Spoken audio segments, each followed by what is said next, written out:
الحمد لله نحمده ونستعينه ونستغفره ونؤمن به ونتوكل عليه ونعوذ بالله من شرور أنفسنا ومن سيئات أعمالنا من يهده الله فلا مضل له ومن يضلله فلا هادي له ونشهد أن لا إله إلا الله وحده لا شريك له ونشهد أن سيدنا ومولانا محمدا عبده ورسوله أما بعد فقد قال الله تبارك وتعالى أعوذ بالله من الشيطان الرجيم بسم الله الرحمن الرحيم أم حسبتم أن تدخلوا الجنة ولما يأتكم مثل الذين خلوا من قبلكم مستهم البأساء والضراء وزلزلوا حتى يقول الرسول والذين آمنوا معه متى نصر الله ألا إن نصر الله قريب صدق الله العظيم. حضرات گرامی،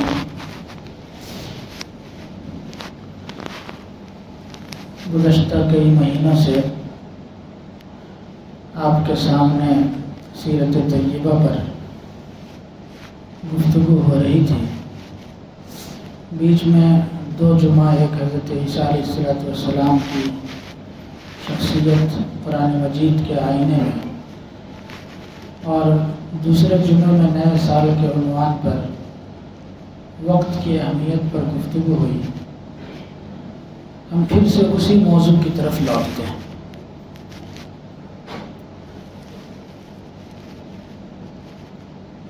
اللہ کے رسول صلی اللہ علیہ وسلم کی دعوت کو روکنے کے لیے اور مسلمانوں کو دین اسلام سے برگشتہ کرنے کے لیے اور اسلام سے بھیجنے کے لیے کفار مکہ نے طرح طرح کی کوششیں کی. اس کا بیان تفصیل کے ساتھ ہو چکا ہے.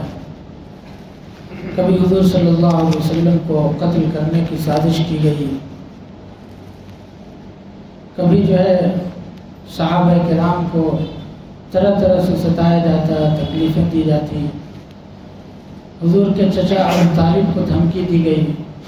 کہ اپنے بھتیجے کا ساتھ دینا چھوڑ دو ورنہ ہم چھوڑیں گے نہیں. تو اس طرح سے بہت سی چیزیں حضور صلی اللہ علیہ وسلم کے سامنے پیش آئی. اللہ کے رسول صلی اللہ علیہ وسلم نے جس جرأت اور بہادری اور حق گوئی کے ساتھ اپنے چچا سے یہ کہہ دیا تھا کہ میرے چچا، اگر یہ لوگ میرے دائیں ہاتھ میں سورج اور بائیں ہاتھ میں چاند بھی لا کر کے رکھ دیں تب بھی میں اپنے دین کی دعوت کو نہیں چھوڑ سکتا. تو ابو طالب نے پھر ہر ممکن تعاون کی یقین دہانی کرائی. اسی موقع سے ایک واقعہ پیش آیا تھا. سن نبوت کے 5ویں سال میں مشرکین مکہ کے بڑے بڑے سردار حضور کے پاس آئے. 14ویں رات کا چاند آسمان میں چمک رہا تھا. ان لوگوں نے کہا کہ چلو تم اگر سچے نبی ہو تو یہ چاند کے اگر 2 ٹکڑے کر کے دکھا دو گے تو ہم تمہیں نبی مان لیں گے. اللہ کے رسول صلی اللہ علیہ وسلم نے اپنی انگلی سے چاند کی جانب اشارہ کیا اور وہ چاند 2 ٹکڑے ہو کر کے لوگوں کو نظر آنے لگا. اور جتنی دیر عصر سے مغرب کا وقت ہوتا ہے اتنی دیر تک چاند الگ الگ ٹکڑوں میں تھا. تو ان لوگوں نے کہا، اپنی آنکھوں کو پوچھتے جاتے تھے اور چاند کی طرف دیکھتے جاتے تھے، اور بعد میں کہا کہ یہ تو ہمارے اوپر جادو کر دیا. تو اس انتظار میں ہم لوگ رہتے ہیں. اگر باہر کے مسافرین جو دوسرے علاقوں سے سفر کر کے یہاں آئیں گے، ہم ان سے پوچھیں گے کہ کیا چاند کا 2 ٹکڑے ہونے تمہیں بھی نظر آیا تھا؟ اگر وہ تصدیق کر دیں گے تو ہم مان لیں گے. تو باہر سے مسافرین آئے، ان لوگوں نے کہا کہ ہم نے بھی اپنے آنکھوں سے دیکھا ہے. تو بھی کہا کہ محمد کا جادو جو ہے ان ہوا الا سحر مستمر، یہ جادو صرف مکے میں نہیں بلکہ پوری دنیا میں پھیلا ہوا ہے۔ تو اس طریقے سے جادو کہہ کر کے اس کو ٹال دیا، لیکن پھر بھی ایمان نہیں لائے۔ تو اللہ کے رسول صلی اللہ علیہ وسلم نے صحابہ کرام کو حکم دیا، چونکہ مکہ مکرمہ میں ظلم کی انتہا ہو چکی تھی، طرح طرح سے ستایا جاتا، تو صحابہ کرام ظلم کو برداشت نہ کر سکنے کی وجہ سے نہیں، اپنے دین و ایمان کی حفاظت کے لیے اور کہیں کفر و شرک کے فتنے میں پھر سے مبتلا نہ ہو جائیں، اس کے لیے آپ صلی اللہ علیہ وسلم نے حکم دیا کہ تم جہاں چاہو چلے جاؤ، تفرقوا فی الارض، اللہ تعالیٰ تم سب کو ایک وقت میں جمع کر دے گا۔ اور پھر حضور ہی نے مشورہ دیا کہ تم لوگ حبشہ چلے جاؤ، وہاں کا جو بادشاہ ہے تو وہاں ایک ایسے شخص کی حکومت ہے کہ اس کی حکومت میں ذرہ برابر کسی کے اوپر ظلم نہیں ہوتا۔ اب آپ کہیں گے کہ اللہ کے رسول صلی اللہ علیہ وسلم کو حبشہ کے حالات کا کیسے پتہ چلا؟ مکے میں رہنے والے کبھی مکہ سے باہر نہیں نکلے، اس زمانے میں سوشل میڈیا تو نہیں تھا، کوئی اخبار تو نہیں تھا جو آپ پڑھتے رہے ہوں گے جس کے ذریعے سے حالات کا علم ہو۔ در حقیقت آپ نے سنا ہوگا ایک نام ام ایمن کا، یہ حبشہ افریقہ کا علاقہ کہلاتا ہے جس میں سوڈان اور ایتھوپیا وغیرہ جو ہے یہ ساری چیزیں آتی ہیں۔ تو اللہ کے رسول صلی اللہ علیہ وسلم کی دایا تھی ام ایمن۔ حضور صلی اللہ علیہ وسلم کی والدہ حضرت آمنہ کا جو انتقال ہوا تھا راستے میں ابوا میں، تو ساتھ میں یہی ام ایمن موجود تھی، اور حضور صلی اللہ علیہ وسلم نے ام ایمن کی گود میں پرورش پائی ہے۔ تو گویا ایک طرح سے ماں بھی تھی حضور کی۔ تو حضرت ام ایمن کے بارے میں پھر حضور صلی اللہ علیہ وسلم نے ایک موقع سے ارشاد فرمایا کہ کون ہے جو یہ چاہتا ہو کہ جنتی عورت سے شادی کرے؟ تو حضور کے منہ بولے بیٹے تھے زید بن حارثہ رضی اللہ تعالیٰ عنہ، تو حضرت زید بن حارثہ نے حضرت ام ایمن سے نکاح کیا، اور انہی دونوں کی اولاد تھی حضرت اسامہ ابن زید رضی اللہ تعالیٰ عنہ، جن کو 17 سال کی عمر میں اللہ کے رسول صلی اللہ علیہ وسلم نے مسلمانوں کی ایک جماعت کا امیر بنا کر کے، بڑے بڑے صحابہ کی موجودگی میں، حضرت ابوبکر، حضرت عمر، یہ سب لوگ موجود تھے، ان کی موجودگی میں جو ہے ان کا امیر بنا کر کے بھیجا تھا۔ تو یہ حضرت ام ایمن حبشہ کی تھی، ان کے ذریعے سے اللہ کے رسول صلی اللہ علیہ وسلم کو وہاں کے حالات کا پتہ تھا۔ تو صحابہ کو مشورہ دیا کہ تم لوگ وہاں چلے جاؤ۔ تو پہلی حبشے کی جو ہجرت ہوئی ہے اس میں مردوں میں 11 افراد تھے اور عورتوں میں 5 عورتیں تھیں۔ تو مردوں میں ایک حضرت عبد الرحمن ابن عوف رضی اللہ تعالیٰ عنہ، حضرت زبیر ابن عوام رضی اللہ تعالیٰ عنہ، حضرت عثمان ابن عفان رضی اللہ تعالیٰ عنہ، اور پھر ان کی بیوی اللہ کے رسول صلی اللہ علیہ وسلم کی صاحبزادی حضرت رقیہ تھی ساتھ میں۔ اور حضور صلی اللہ علیہ وسلم نے ارشاد فرمایا ان دونوں کے تعلق سے کہ حضرت لوط علیہ السلام کے بعد یہ پہلا جوڑا ہے جو اللہ کے دین کی خاطر اپنے وطن کو چھوڑ کے جا رہا ہے، کیونکہ حضرت لوط علیہ السلام نے اپنی بیوی کے ساتھ ہجرت کی تھی۔ تو یہ جوڑا جو ہے چونکہ پورا قبیلہ ہوتا ہے، تو حضرت عثمان اور ان کی اہلیہ حضرت اللہ کے رسول صلی اللہ علیہ وسلم کی بیٹی حضرت رقیہ یہ ہجرت کر کے گئیں، اور بھی لوگوں کے نام ہیں۔ تو یہ لوگ جب وہاں پہنچے ہیں، ان لوگوں کو جب پتہ چلا تو یہ لوگ پیچھے پیچھے گئے، لیکن کشتی روانہ ہو چکی تھی جدہ کے ساحل سے حبشہ کے لیے، جو ہے انہوں نے سمندری راستے سے سفر کیا۔ لیکن اس بیچ میں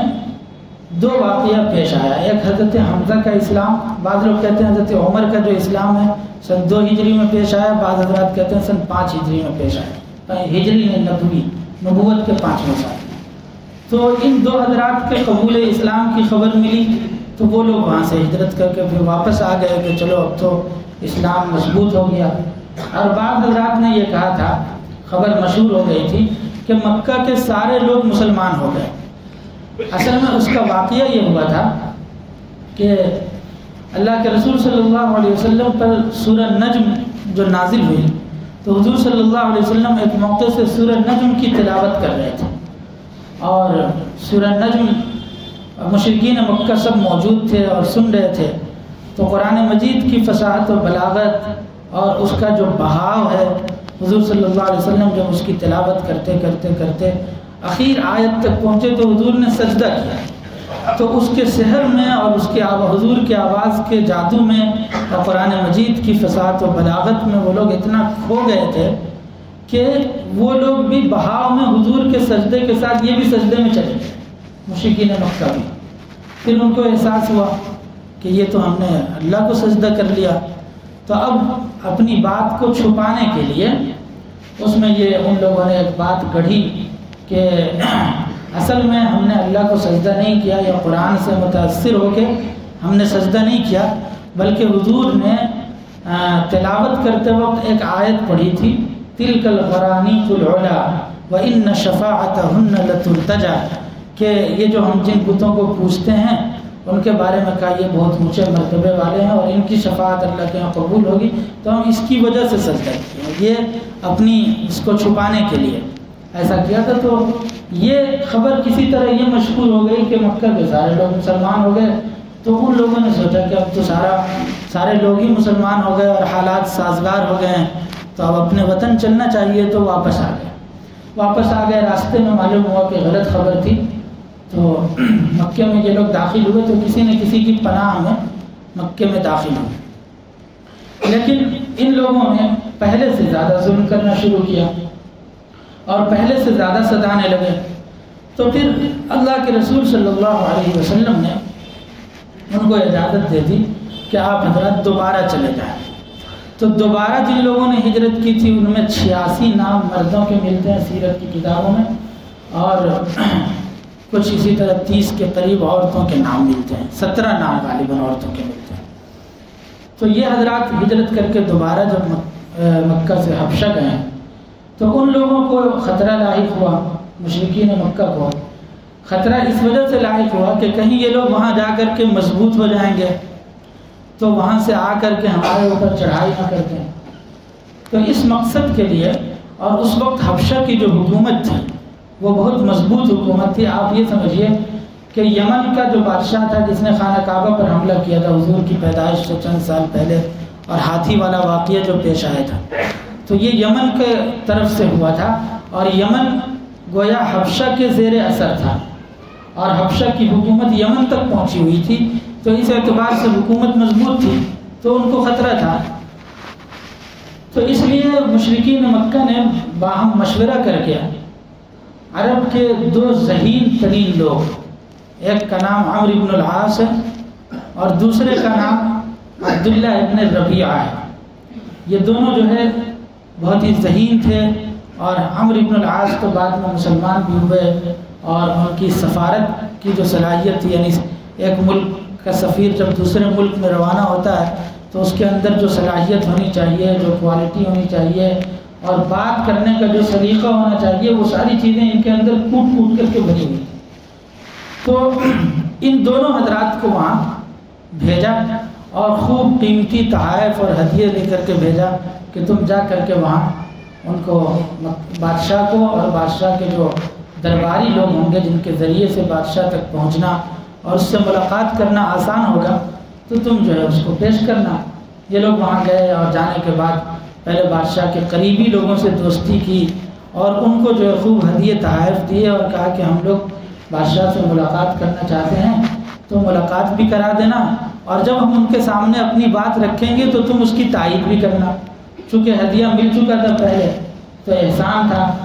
تو اس وجہ سے ان لوگوں نے وعدہ کر لیا کہ ہم ٹھیک ہے لے چلیں گے اور تمہاری بات کی تائید بھی کریں گے۔ تو یہ دونوں حضرات گئے اور بادشاہ کے پاس جا کر کے کہا کہ ہمارے علاقے کے کچھ بھگوڑے یہاں آئے ہوئے ہیں اور انہوں نے ہمارے دین کو بھی چھوڑ دیا ہے،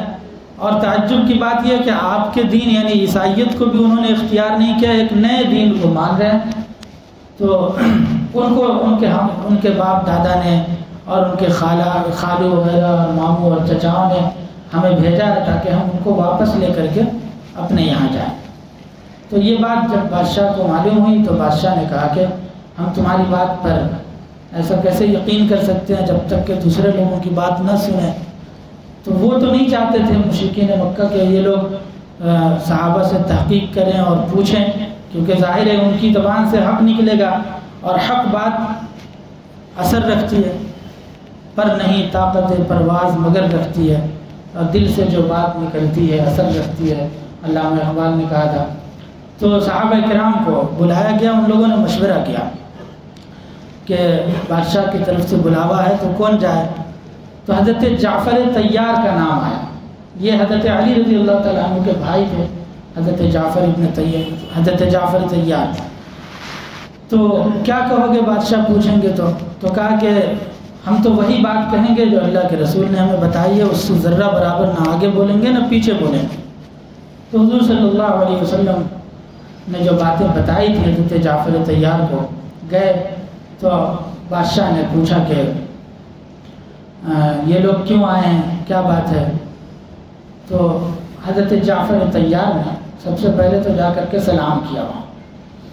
تو سب سے پہلا مشرکین مکہ نے خود ہی، یہ بعض روایتوں میں آتا ہے کہ جو اس کے درباری تھے ان لوگوں نے یا خود بادشاہ نے یہ کہا کہ تم نے آداب شاہی کے مطابق بادشاہ کو سجدہ کیوں نہیں کیا؟ یہ لوگ گئے تھے تو ان لوگوں نے سجدہ کیا، لیکن جعفر طیار نے السلام علیکم کہہ کر کے وہاں حاضری دی۔ تو جعفر طیار نے کہا کہ ہمیں اللہ کے رسول صلی اللہ علیہ وسلم نے یہی سکھایا ہے کہ ہم ایک دوسرے کو صرف سلام کریں۔ ہمیں جس نبی نے نیا دین سکھایا، نئی شریعت سکھائی، تو ہم اس نبی کو بھی سلام ہی کرتے ہیں، اس کو بھی سجدہ نہیں کرتے ہیں۔ اور آگے بڑھ کر کے انہوں نے یہ کہا کہ جنت والوں کی جو آپس میں ملاقات ہوگی تو وہ بھی السلام علیکم ہی کہیں گے، تو ہم اللہ کے علاوہ کسی کو سجدہ نہیں کر سکتے۔ تو بادشاہ نے پھر پوچھا کہ تم لوگ وہاں سے کیوں چلے آئے؟ تو اس وقت حضرت جعفر طیار نے جو تقریر کی ہے وہ تاریخ اور سیرت کی کتابوں کا بڑا زبردست باب ہے۔ حضرت جعفر طیار رضی اللہ تعالیٰ عنہ نے بڑی حکمت کے ساتھ، اور آپ تصور کیجئے کہ ایک طرف بادشاہ اس کے درباری بیٹھے ہوئے ہیں، دوسری طرف مشرکین مکہ بیٹھے ہوئے ہیں، اور ان کے سامنے انتہائی مفصل اور مضبوط گفتگو اور جرأت و بے باکی کے ساتھ حضرت جعفر طیار نے کہا کہ ایھا الملک، اے بادشاہ، ہم وہ لوگ تھے جو بتوں کی پوجا کرتے تھے، مردار کھاتے تھے اور کئی معبودوں کو پوجتے تھے، زنا کرتے تھے، بے حیائی کے کام کرتے تھے، اور ہم میں کا جو طاقتور ہوتا تھا وہ کمزوروں کا مال کھا جاتا تھا، ہم رشتہ داریوں کو ختم کر دیتے تھے اور ایک دوسرے کے حقوق کو پامال کرتے تھے، پاک دامن عورتوں پر تہمت لگاتے تھے، یتیموں کا مال کھا جاتے تھے، یہ ساری برائیاں ہمارے اندر موجود تھی۔ پھر اللہ نے ہم پر احسان کیا اور ہمارے درمیان ایک ایسے رسول کو بھیجا جو ہم میں سے ہے، اس کے نسب کو جانتے ہیں، اس کے خاندان کو ہم جانتے ہیں، اس کے تقوی، طہارت اور پاکیزگی کو ہم جانتے ہیں۔ اس نبی نے آ کر کے ہمیں یہ سکھایا کہ ہم دیگر تمام معبود کی عبادتوں کو چھوڑ کر ایک اللہ کی عبادت کریں، اور پھر ہمیں حکم دیا کہ ہم نماز قائم کریں، ہم اللہ کے راستے میں مال خرچ کریں، رشتہ داروں کے حقوق ادا کریں، یتیموں کا مال ناحق نہ کھائیں، دوسرے پر ظلم نہ کریں، زناکاری نہ کریں، بے حیائی نہ کریں، پاک دامن عورتوں پر تہمت نہ لگائیں۔ یہ ساری اچھائیوں کی انہوں نے تعلیم دی۔ صرف اس بات پر ہماری قوم ہماری دشمن ہو گئی اور انہوں نے ہمارے لیے وہاں زندگی گزارنا مشکل کر دیا، اس لیے مجبور ہو کر کے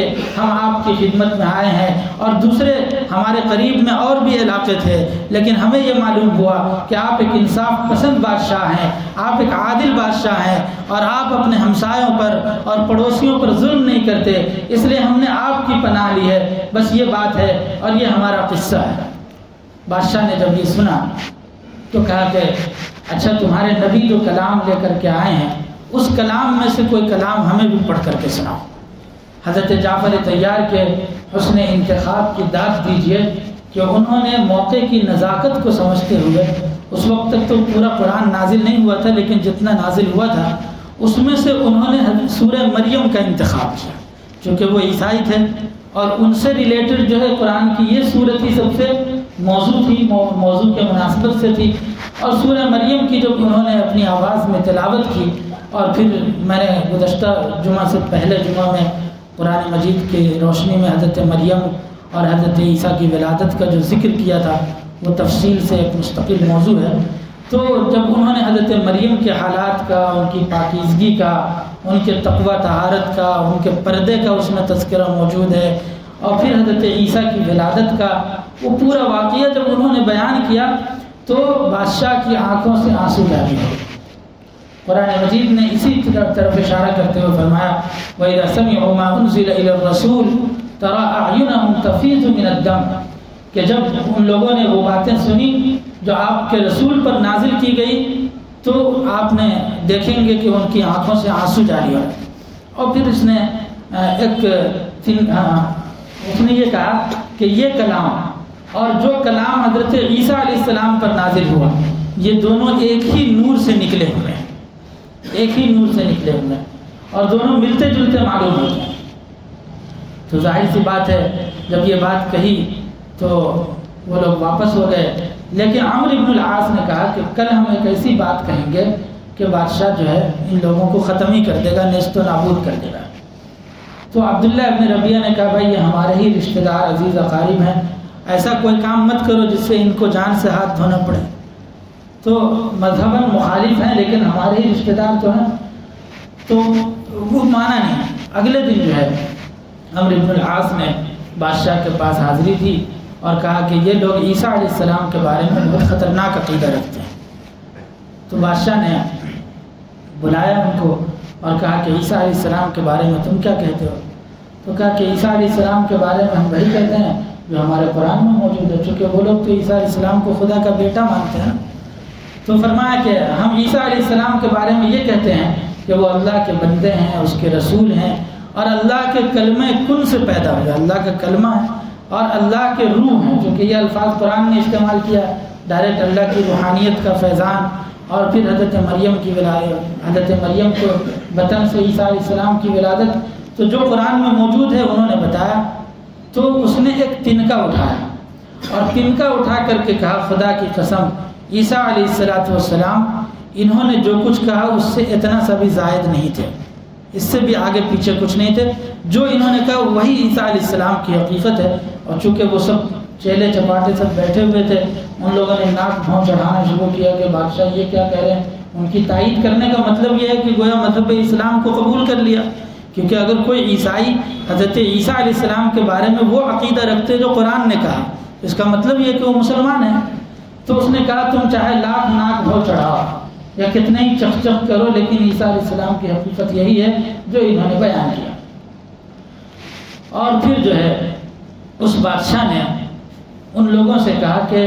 اگر تم مجھے سونے کے پہاڑ بھی میرے حوالے کر دو گے اور یہ کہو گے کہ ان لوگوں کو تمہارے حوالے کر دوں تو یہ کبھی نہیں ہو سکتا، اور اللہ نے میری حکومت مجھے بغیر رشوت کے واپس لوٹائی ہے تو میں رشوت لے کر کے ان لوگوں کو تمہارے حوالے کر دوں۔ اب یہ ایک مستقل واقعہ ہے، حضرت اس بادشاہ نے یہ کیوں کہا کہ بغیر رشوت کے؟ اصل میں اس بادشاہ کا جو باپ تھا وہ بادشاہ کا پہلے اس کا یہی ایک بیٹا تھا، لیکن اس کے جو چچا تھے اس کے 12 بیٹے تھے۔ تو وہاں کے لوگوں نے سوچا کہ بادشاہ کے بعد اگر یہ بنے گا تو ایک بیٹا کے بعد حکومت ختم ہو جائے گی، تو اس کے چچا کو بادشاہ بنا دیا جائے، اور اس کے علاوہ اس کے جو 12 بیٹے ہیں تو اس کے ذریعے سے حکومت دیر تک رہے گی ہماری۔ تو اس کے باپ کو قتل کروا دیا اور اس کے چچا کو حاکم بنا دیا۔ لیکن بعد میں کچھ لوگوں نے مشورہ، یہ چچا کے تربیت میں رہنے لگا اور ذہین اور فتین اتنے تھے کہ چچا کے سارے معاملات کو یہ خود ہی حل کرتے تھے، تو لوگوں میں مقبولیت ہونے لگی۔ اور بادشاہ کے جو 12 بیٹے تھے وہ سب کے سب نکمے تھے، بالکل بیوقوف قسم کے اور پاگل قسم کے، بالکل نکمے تھے۔ تو لوگوں نے بادشاہ کو کہا کہ یہ تو اس قدر آپ کے معاملات کو حل کرتے ہوئے نظر آتے ہیں کہ ایسا نہ ہو کہ یہ آپ کو قتل کر کے خود بادشاہ بن جائے، تو ایسا کرو کہ اس کو بھی قتل کروا دو۔ اس نے کہا کہ نہیں، اس کے باپ کو بھی تم لوگوں نے قتل کروا دیا اور بیٹے کو بھی قتل کروا دو گے، یہ مجھ سے نہیں ہو سکتا۔ تو پھر تدبیر یہ ہوئی کہ اس کو بیچ دو۔ تو 600 درہم میں اس کو بیچ دیا۔ جس دن اس کو بیچا اس بادشاہ نے، اسی دن ایک بجلی گری اور بادشاہ کی موت ہو گئی۔ بادشاہ کی موت کے بعد کس کو بادشاہ بنایا جائے؟ مشورہ ہوا تو 12 کے 12 اس کے بیٹے میں سے سارے کے سارے نکمے تھے۔ لوگوں نے کہا اپنے حکومت کی بھلائی چاہتے ہو تو اسی کو بلاؤ اور اسی کو بادشاہ بناؤ۔ تو اس کو جو ہے تلاش کیا اور پھر لا کر کے دوبارہ اس کو بادشاہ بنایا گیا۔ تو اس واقعے کی طرف انہوں نے اشارہ کر کے کہا کہ اللہ نے میری حکومت مجھے بغیر رشوت کے لوٹا دی ہے۔ تو مشرکین مکہ سے کہا کہ تم یہ چاہتے ہو کہ رشوت لے کر کے ہم ان لوگوں کو جنہوں نے ہمارے عدل پر، ہمارے انصاف پر بھروسہ کیا، ان کو تمہارے حوالے کر دیں؟ یہ کبھی نہیں ہو سکتا۔ تو مشرکین مکہ جس قدر شرمندگی کے ساتھ اور ندامت کے ساتھ وہاں سے واپس ہوئے ہوں گے، اور ان لوگوں کی عزت بادشاہ کی نظروں میں بھی بڑھ گئی۔ اور پھر بادشاہ نے ان سے پوچھا کہ جو دین تمہارے نبی لے کر کے آئے ہیں اس دین کا خلاصہ بتاؤ۔ تو انہوں نے وہی بتایا کہ ہمارے دین کا خلاصہ یہ کہ پہلے جس دین کو ہم مانتے تھے وہ شیطان کا دین تھا، اس میں ہم بتوں کی پوجا کرتے تھے، مردار کھاتے تھے، حرام کھاتے تھے۔ اب یہ دین جو ہے وہ اللہ کا دین ہے جس میں سارے بتوں کو چھوڑ کر ایک اللہ کی عبادت کا حکم ہے اور دوسروں کے حقوق کی ادائیگی کا حکم ہے، یتیموں کا مال ناحق نہیں کھاتے ہیں، پڑوسیوں کے ساتھ اچھا سلوک کرنے کا حکم ہے۔ تو یہ چاہتے ہیں کہ ہم کو اسی جاہلیت کے زمانے کی طرف لے جائیں جس میں ہم وہ ساری بے حیائی کے کام کریں۔ تو بادشاہ نے جو ہے یہ کہا کہ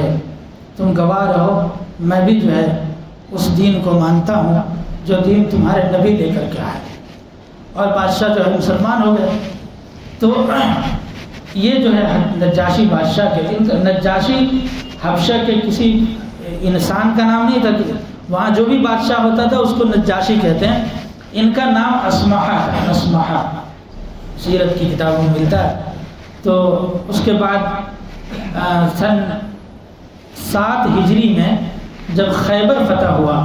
تو اس وقت حضرت جعفر طیار اور وہاں جو مسلمان تھے اس میں کچھ تو پہلے ہی آ گئے تھے جب حضور ہجرت کر کے مدینہ پہنچے ہیں اس وقت، اور کچھ لوگ جنگ بدر میں بھی شریک ہوئے، لیکن حضرت جعفر طیار اور ان کے جو ساتھی تھے وہ لوگ سن 7 ہجری میں ہجرت کر کے واپس پہنچے۔ جب ہجرت کر کے وہ لوگ آ رہے تھے تو بادشاہ نے حضرت جعفر کو اور ان کے ساتھیوں کو اپنی سواری بھی دی اور سفر کا توشہ بھی دیا، اور پھر اس کے بعد جو ہے حضور صلی اللہ علیہ وسلم کی خدمت میں مدینہ منورہ روانہ کیا۔ اور وہاں سے جب یہ کہا کہ بادشاہ نے یہ پیغام دیا کہ جب تم اپنے نبی کے پاس پہنچو گے تو ان سے میرا سلام کہنا اور ان سے درخواست کرنا کہ وہ میرے لیے مغفرت کی دعا کریں۔ تو حضور صلی اللہ علیہ وسلم کے پاس حضرت جعفر پہنچے۔ حضرت جعفر نے آگے بڑھ کر کے جو ہے حضور نے آگے بڑھ کر کے استقبال کیا اور حضور نے ان سے فرمایا، بلکہ بعض روایتوں میں آتا ہے کہ حضور نے ان کو گلے لگایا، پیشانی پر بوسہ دیا